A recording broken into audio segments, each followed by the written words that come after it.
everybody. This is Alan with Meet the Thriller Author. And on the podcast today, I have Ryan Steck, who is the founder and editor-in-chief of The Real Book Spy. He's also a freelance editor. And his debut novel, Fields of Fire, is publishing. We're recording this on September 6th. So today, congratulations, Ryan. Hey, thank you so much, man. So, one of the first thing I wanted to ask you when scheduling for this interview is because, so you've been the go-to guy for all these thriller authors, The Real Book Spy, of course. Everybody knows who the Real Book Spy is. And now you're on the other side. Does that feel weird? It's, it's crazy. I'll tell you a funny story. So, Jack Carr. Everyone knows who Jack Carr is. Yeah, of course. Number one New York Times bestselling author, The Terminal List, now a major number one TV show on Amazon Prime with Chris Pratt. I've known Jack since before Terminal List came out. So I go way back with him. Honored to call him a friend. I've interviewed him like 20 times. Like there was one of his books came out. We did an Instagram live every night together for like 2 weeks. So I've literally interviewed this guy like 20 times. And I did his podcast, Danger Close. And I realized like halfway through, I was asking him questions. Yeah. So you fall back on it, huh? I was like, I'm so used to being on the other side of this conversation, man. Yeah. Oh, yeah, that's wild. So before we get into your writing and your books, so how did you get into it? How did you become the Real Book Spy? I wish, you'd think after like 9 years, I'd have a good answer to that question. I don't. A lot of people have asked me it. I've been really blessed throughout my career. So I started as just a big fan. I'm a huge fan of Mitch Rapp and Vince Flynn. Mm-hmm. And when Vince Flynn passed away, at that time, I was a really struggling first-year sports writer dealing with dyslexia. And I loved Vince Flynn because I had Googled when I was diagnosed as an adult with dyslexia, my doctor said, hey, just go read, it will help. And so I Googled dyslexic authors. I thought, hey, if you can be dyslexic and be an author, like you probably figured this out. And Vince Flynn came up. Been in love with him ever since. I think Mitch Rapp is my favorite character ever created. I think he's the best one ever created. And I was practicing to get back to sports writing. And a lot of people don't know when you're like writing sports columns, you watch the game and you're taking notes. So when I'm reading the Mitch Rapp books, I was taking notes. And I ended up putting it all on the internet as a form. It really was just practice for me to get back to what I thought was my career. And I created this Mitch Rapp fan site. And when Vince passed away, Kyle Mills was hired to take over that series. And Kyle couldn't be more different. Vince didn't outline, just kind of wrote by the seat of his pants. Kyle is a hard outliner, 30,000 word outlines, very detailed. And he had said, send me everything Vince had, all the notes, everything. Well, he didn't leave anything behind. And Simon & Schuster at the time, publicist extraordinaire David Brown at Atrium Mystery Bus on Twitter, he discovered what I had done in the Mitch Rapp world and connected Kyle and I. And from there, I think other authors realized how much I loved this genre, these characters. The thing about being a big Vince Flynn fan is almost everyone in this business is, right? Mm-hmm. If you're like a fan of thrillers, everyone loved Vince. And so I bonded with a lot of people, and it was talking with authors. So I started writing reviews for other outlets and doing freelance reviews, and I was editing, and I was talking to so many author friends at the time. This is like 9 years ago. And they were like, there's never been like that one spot for thrillers. And the more I thought about it, I don't watch the Academy Awards every year, but I always look to see what won. Mm-hmm. I've never seen any of the movies that win Best Picture ever. I've never even heard of them most of the time. I like John Wick and Fast and the Furious, man, and Jason Bourne. And I like the movies that make $1 billion, Avengers, but that never win the awards. And thrillers are kind of that same thing in the literary world, And so I saw this space where there's so many thriller fans, and there was not this like one-stop shop for all things thriller. And I was just kind of dedicated to try my hand at creating that. And because I knew authors and had support and had already written a lot of reviews, it just sort of took off, man. I just got really lucky. Okay. So you always wanted to be a writer then? You started as a sports writer. So that was, how long, has it always been in your DNA that you wanted to write for a living? Yeah, I think so. Yeah. I think so. I loved sports. Like I love football. Mhm. You know, I love college and NFL, and I love thrillers. And when I'm passionate about something, I like to talk about it. And I don't have the radio voice, you know, so I never thought that was me. I don't I don't have the background to hop on TV and talk about it. But you know, print is a medium where I think anyone can thrive if you're passionate. So yeah, I think that was something I always wanted to do. So now tell us about your debut novel, the Fields of Fire. That's got to be so exciting. I haven't finished reading it, but I started got a advanced copy from your publisher, so it's been really awesome. So tell us about it. How did that come together? How long has that been percolating in your head? Yeah, first of all, I hope you love it, man. This book has been with me for a long time. And when I say a long time, Fields of Fire stars a character named Matthew Red. He's a former Marine Raider.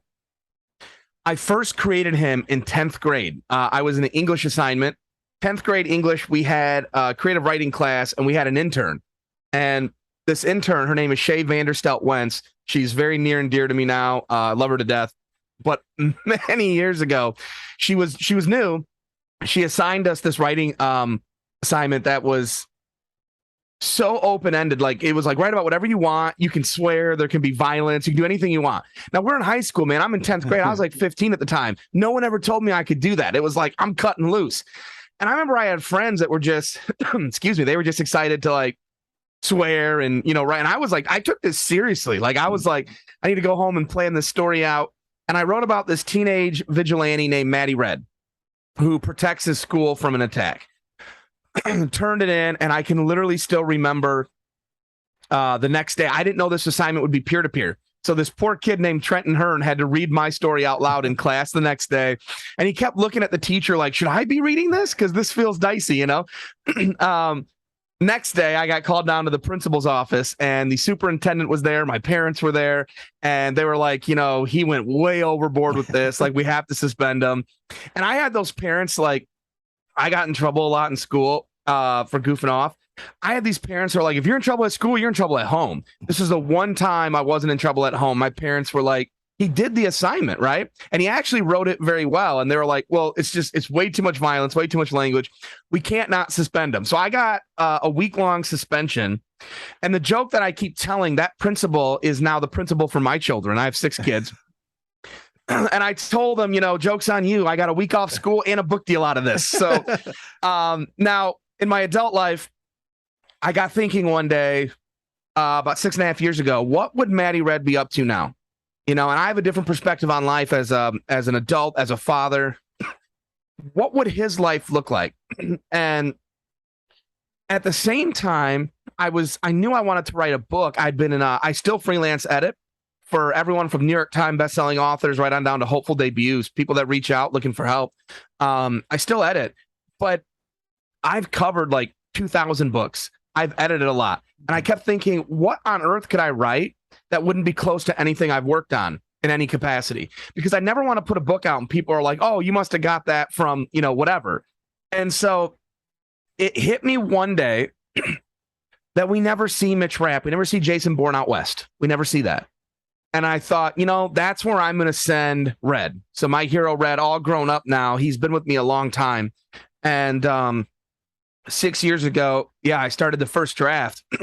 And Red is all grown up now. He's a former Marine Raider, like I said, who, when we first meet him, is still part of the military and is kicked out for reasons that he can't really control. Devastated, he goes back to his hometown of Wellington, Montana for the first time in over a decade and finds his adopted father murdered. And the details don't sit right with Red. So the more he pokes around and investigates, the more information comes to light. And in doing so, he unearths a global conspiracy right in the heart of Montana that only he can stop. Yeah, that's what I really loved about your book. It really blends like the action military thriller and like a good old crime thriller, which I love. Thank you. Yeah, so that was a kind of a surprise. I thought it was going to be like a straight up, military type of political thriller, and but I love the criminal aspect of it. Is that something that you were a fan of as well, of the criminal type thrillers? Yes, and I'll tell you what's funny is I realized pretty quickly this was almost like a modern day Western when I was writing it. Now, I wrote this thing 6 years ago. I remember talking to my agent. I said, it's a modern day Western, but I'll never call it that publicly because Westerns aren't popular. No one likes that. Well, here we are today. When I signed my book deal 18 months ago, I had said to my publisher, it's really a modern day Western, but I'll probably never say that publicly. I start every interview now with like, so anyways, this is a modern day Western because Yellowstone is huge. 1883 is huge. Like the Western is like exploded. And I was like, I mean, if you look at the cover, we were trying to be subtle that it's kind of a modern day Western looking at the cover of Fields of Fire. And I think in its heart, that's what it is, and I think Red encompasses that this Wild West, this view that we have on the West, those corny lines that we see in every Western where they're like, call 911. And the protagonist says, I am 911. That line is tired, but it's true though, right? You go out to Montana, and if you need backup, that's hours, maybe days, not minutes. And I thought that in of itself really heightens the stakes just on its own, because you really are alone there, and you really have to figure out everything on your own, and you're isolated. And I like that. I love action thrillers and political thrillers, but like I'm not Vince Flynn. He is my all-time favorite author. But I never thought I could write in that space ever. I would be terrified if someone asked me to write a book like that. My second favorite author is C.J. Box. I don't know if you're familiar with him. Oh yeah. I love C.J. Box. Yeah.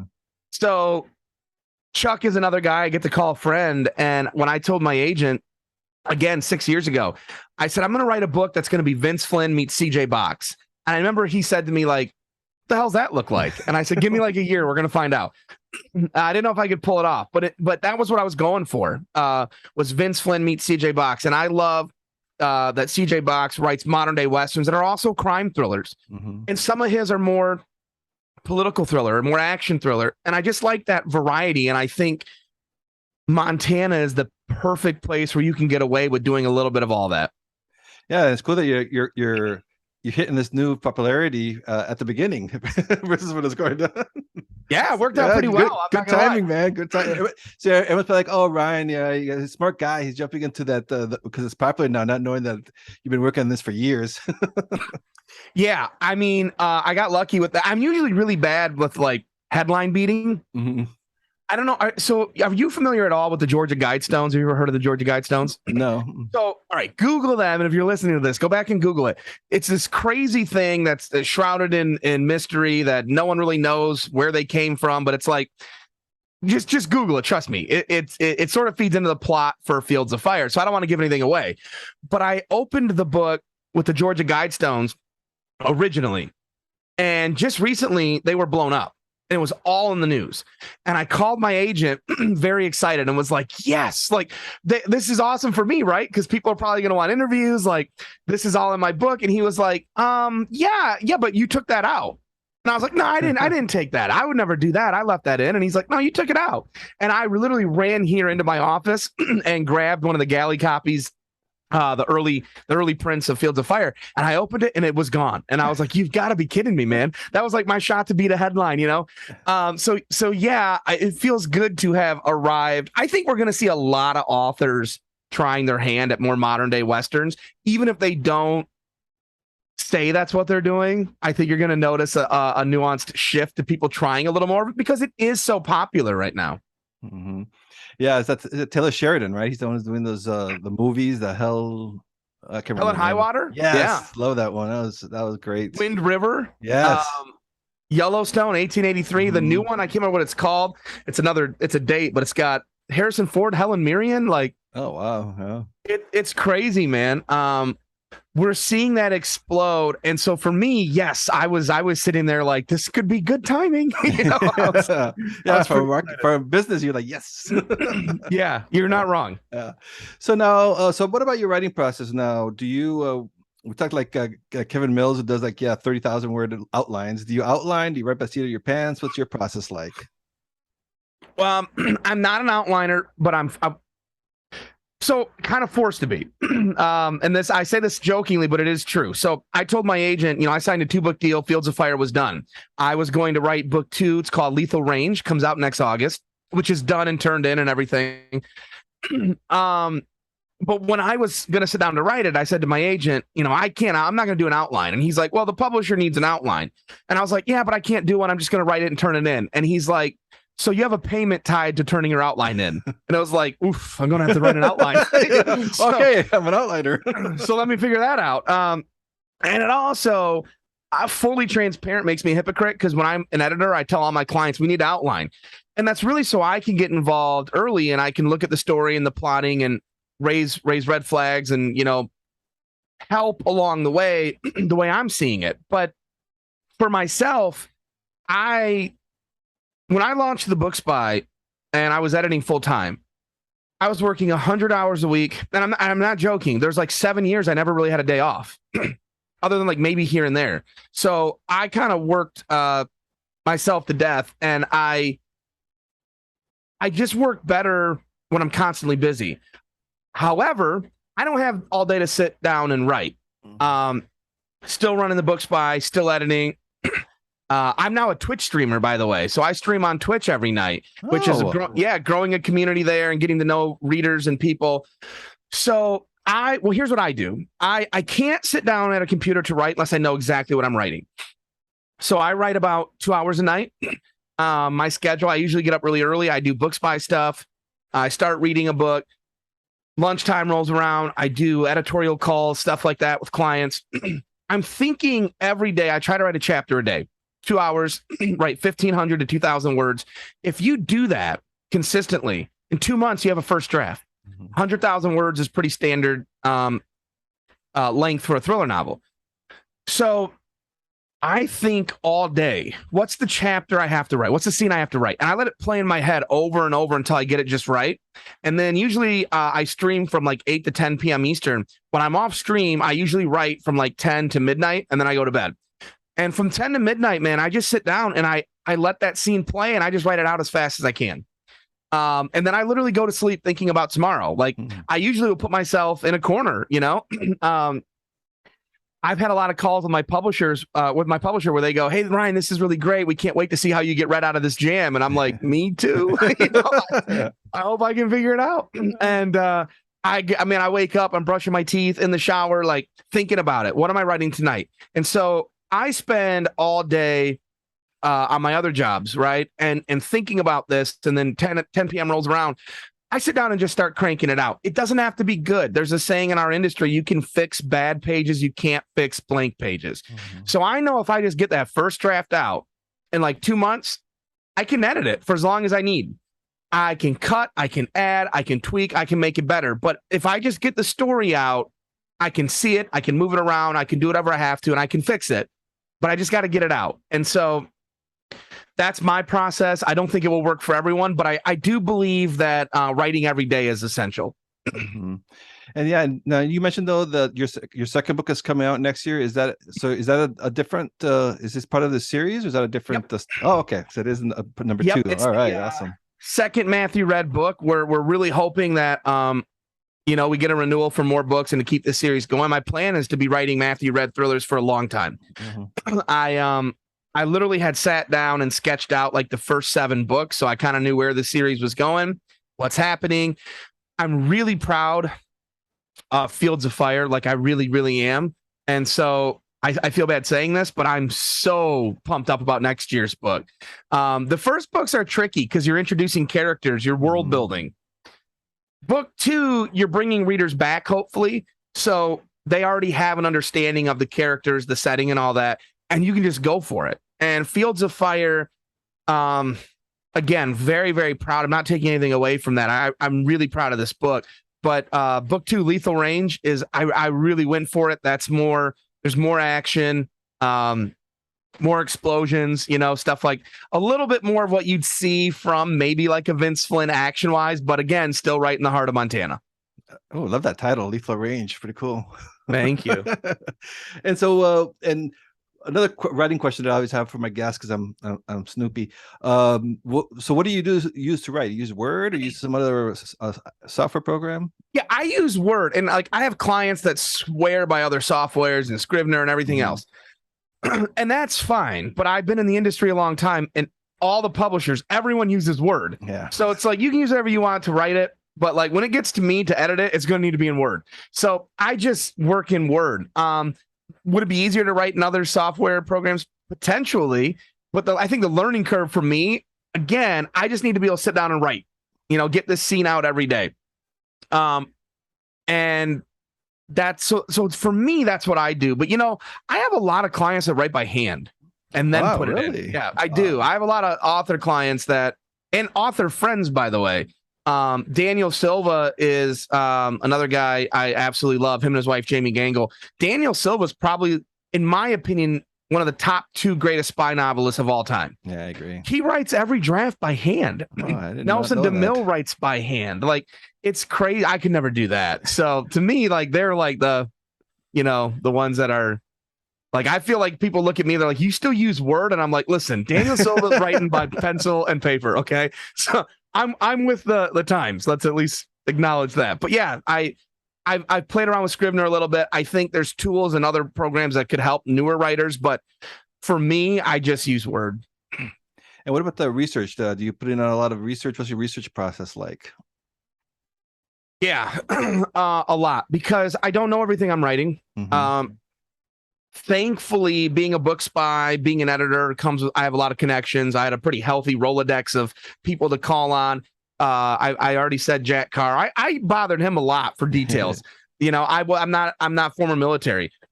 So, all the time I'm texting, these people like, what gun would he use here? And then I have to go research that, man, and same thing with, I live in Michigan. This series is set in Montana. So the amount of research, and I'm going back soon. The amount of research for that is overwhelming at times. I try really hard if I know most of the story, I try to get the research done before I start writing, because I do think it's really hard if you're writing and you're like, oh, shoot, I got to research this. I just think that kind of throws your mojo off. So I do try to do the research ahead of time, but yeah, there's no way around the research. I do think that's what separates a lot of people that want to be authors and then people that got published is you can write really good stuff, but it's not quite accurate. It's not quite where it needs to be, or it doesn't pass, the authenticity test. I'll be honest with you, Alan, I didn't know I passed that test until CJ Box blurbed Fields of Fire on the cover. And when he called it a terrific sense of big sky country, I was like, oh, we did it. No one knows that area like Chuck Box. So things like that. But yeah, the research is just, you can't cheat it, Mm-hmm. Yeah, I was gonna say too, I really love your cover. What do you have any input on that, or how does that work out? I know that it varies with publishers and stuff, but yeah, it was funny.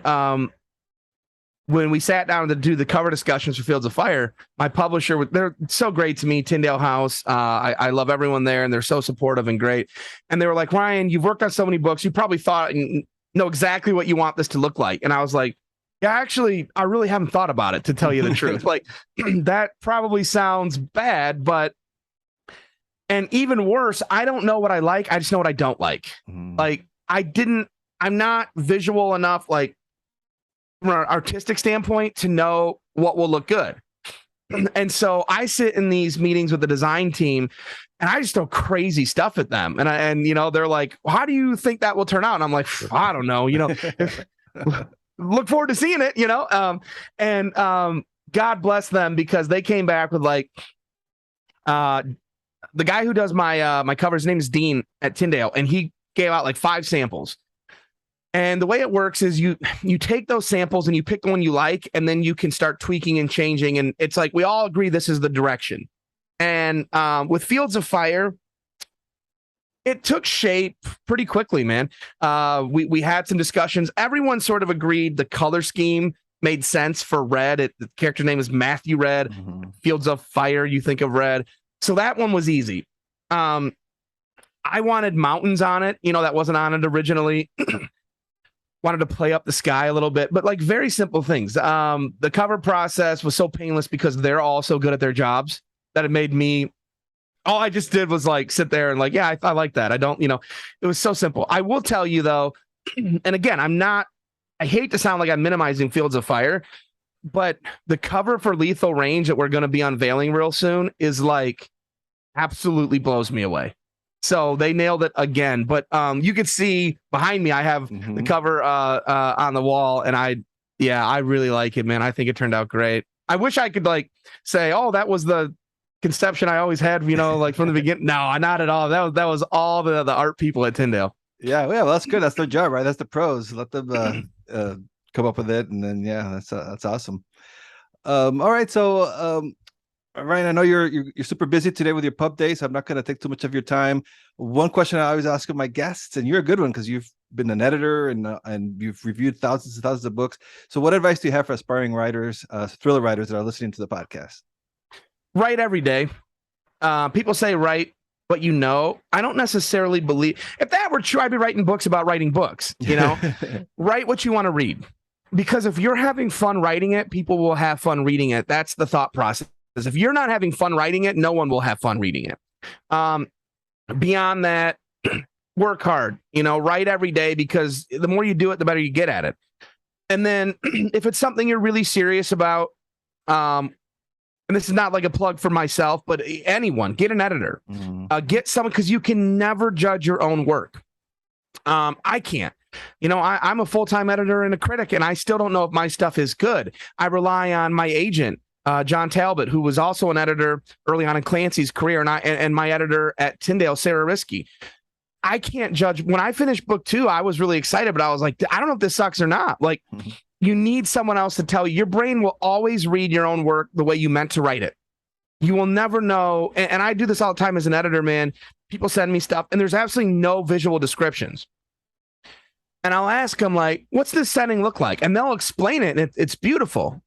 And I'm like, why is that not in there? And it's because our brain so sees it in our mind that we just sort of gloss over it when we're writing it. And you need someone to pull the best out of you. Like, you really, really do. So I would really encourage people, if you want to be an author, you want to get published, find someone that has experience. And I still edit. And by the way, people can always reach out to me at ryan@therealbookspy.com. And I could recommend others too. But find someone that knows what they're doing a little bit, that can help you in that process, and then help you in the query process, because getting an agent is really hard these days. And have someone that knows how to make your query stand out, and then just don't quit. Keep going. All right. Well, that's good advice, Ryan. Thanks so much for being on the podcast. And again, congrats on your debut novel. Real exciting. Thank you so much for having me, man.